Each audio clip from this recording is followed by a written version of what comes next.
Los anestésicos. La propiedad de una sustancia de inducir un efecto anestésico se descubrió de forma casual al observar que tras el consumo de cocaína en los indígenas se producía un adormecimiento de la lengua. A partir de ahí se aisló la cocaína y el resto de anestésicos locales. Son los anestésicos locales. Los anestésicos locales son un grupo heterogéneo de fármacos que bloquean los canales de sodio dependientes de voltaje. Por lo tanto, interrumpen el inicio y propagación de los impulsos nerviosos en los axones con el objetivo de suprimir la sensación. La anestesia local es la pérdida de sensibilidad de una parte del cuerpo sin pérdida de conocimiento ni del control central de las funciones vitales. Son sus ventajas. Hay dos grandes ventajas sobre la anestesia general. Se evitan las anomalías fisiológicas producidas con una anestesia general y puede modificar de manera beneficiosa las reacciones neurofisiológicas al estrés y dolor.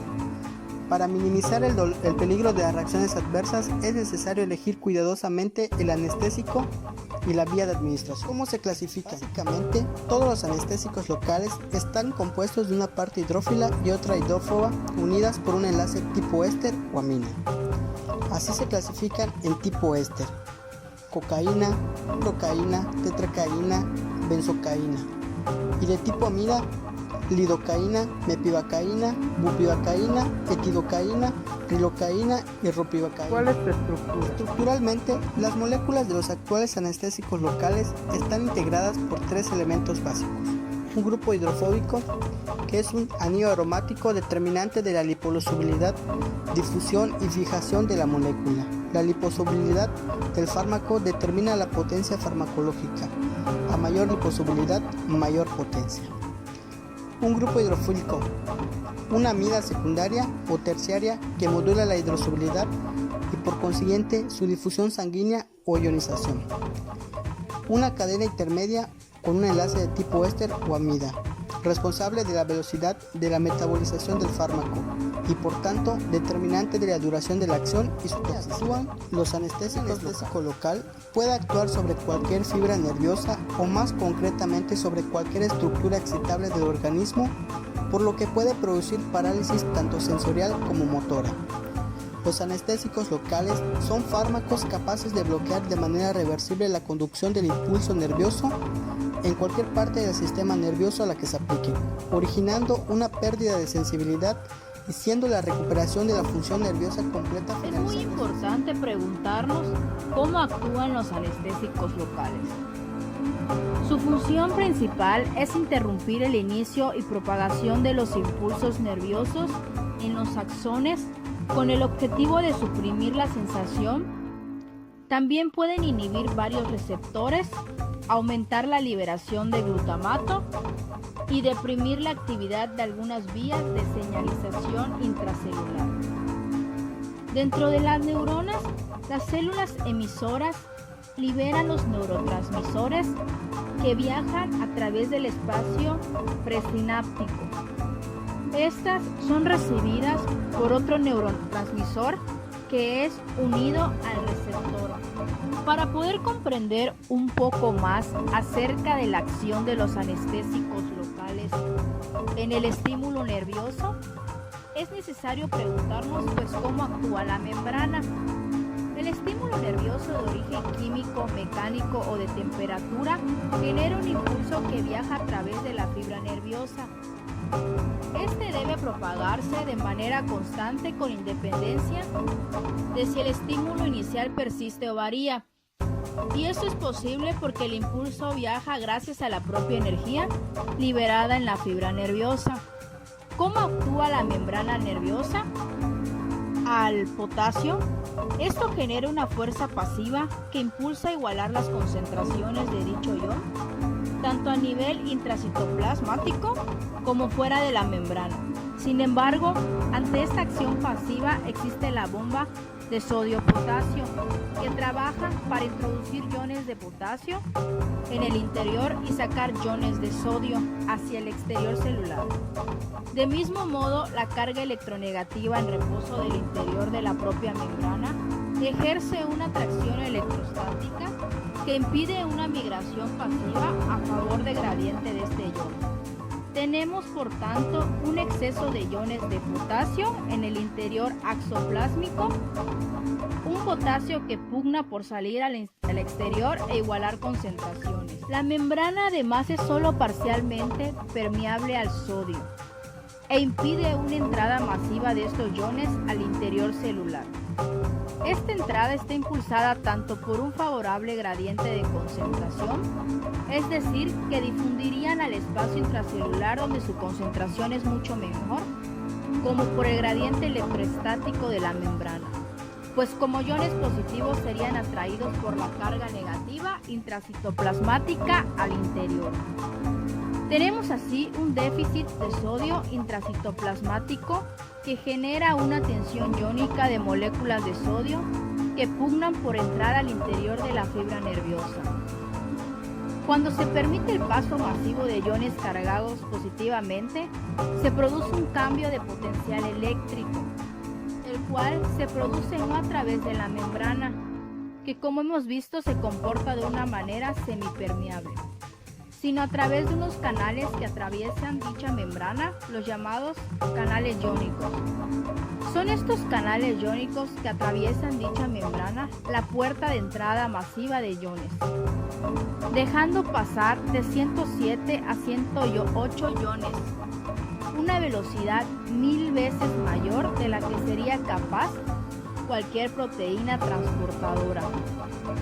Los canales iónicos son por tanto una veloz puerta regulable que origina lo que llamamos la despolarización de la membrana. Esta despolarización se define por la entrada masiva de estos iones de sodio cargados positivamente, originando un cambio de la polaridad interior de la membrana. Dicho cambio electroquímico es capaz de transmitirse periféricamente hasta llegar al siguiente canal iónico, cuya apertura provocará también un cambio de polaridad en su periferia, lo que hará avanzar dicho fenómeno de manera aguda. Entonces, ¿cuál es la función de los canales iónicos? Hemos explicado que son estas puertas, también llamadas pasos transmembránicos, las vías que permiten la entrada de iones al interior de la fibra nerviosa. Sin embargo, existen variedad de estas puertas o ionóforos en distintos tipos de célula, y su estudio es el que nos permite obtener mejores anestésicos locales con menor toxicidad y mayor especificidad de acción. Hoy en día sabemos que hay innumerables tejidos excitables en el cuerpo humano y la regulación de su impulso depende generalmente de un flujo de carga entre el exterior y el interior de la célula. Dicha regulación se realiza a través de diferentes tipos de canales, cuyo tipo y distribución dependen del tipo de célula implicada y su función. Entonces, una manera de clasificar estos canales se puede hacer en base a su modo de activación, de tal manera que nos encontraríamos con unos canales que son regulados por ligandos o neurotransmisores. Dentro de estos canales iónicos se van a abrir por un cambio a la estructura, un cambio basado principalmente en la fosforilación o desfosforilación de una proteína que conforma su estructura al unirse a otra proteína. Estos son, por ejemplo, los receptores metatróficos de neuropéptidos, glutamato, GABA, etc. Los canales que son regulados por voltaje. Estos canales alteran su conformación al variar la carga eléctrica en su entorno. Es decir, son los canales de sodio, potasio, calcio y de cloro, siendo los principales implicados en la transmisión nerviosa de impulsos. Dentro de ellos existen varios subtipos que se distribuyen de diferente forma según la función celular encomendada por el organismo. La selectividad del canal de sodio se consigue por dos mecanismos fundamentales. Por una parte, porque tiene un grupo carboxilato negativo que origina una selectividad electromolecular a determinadas sustancias, y por otro lado, porque el poro es estrecho. El diámetro de paso en el interior de estos canales es tal que iones como el sodio o el potasio, con una hidratación es mayor. Tienen una facilidad de paso 11 veces menor que para los iones de potasio poco hidratados, que son de pequeño tamaño. En cambio, los canales de potasio presentan una facilidad de paso 100 veces mayor que para el sodio, y su selectividad se presenta principalmente por la disposición de sus átomos de oxígeno, unos átomos que impiden un buen acoplamiento para la deshidratación de sodio, condición necesaria para disminuir su diámetro y permitir el paso secuencial de la molécula. ¿Cuál es la estructura de los canales de sodio? A nivel molecular, los canales de sodio consisten en 3 subunidades: alfa 1, beta 1 y beta 2, siendo estas las más grandes de la subunidad alfa, que a su vez consta de una estructura péptida conformada por 4 subregiones hidrofóbicas o dominios. Dichos dominios se disponen alrededor del poro y están interconectados entre sí por unos puentes intracelulares, de tal manera que cruzando la membrana celular forman las paredes del canal propiamente dicho. El segmento S4 es el sensor de voltaje propiamente dicho, mientras que el puente que existe entre el segmento 5 y el 6 configura el revestimiento del poro exterior. A su vez, el puente que existe entre el dominio 3 y el 4 es llamada puerta de inactivación. La importancia radica en averiguar cuál es la cadena peptídica cargada de unirse a las moléculas que configuran los anestésicos y conocer cómo es su función dentro del mecanismo de apertura y cierre del canal, para que de este modo se puedan abrir nuevas vías de investigación con nuevas moléculas y ofrecernos así nuevos anestésicos.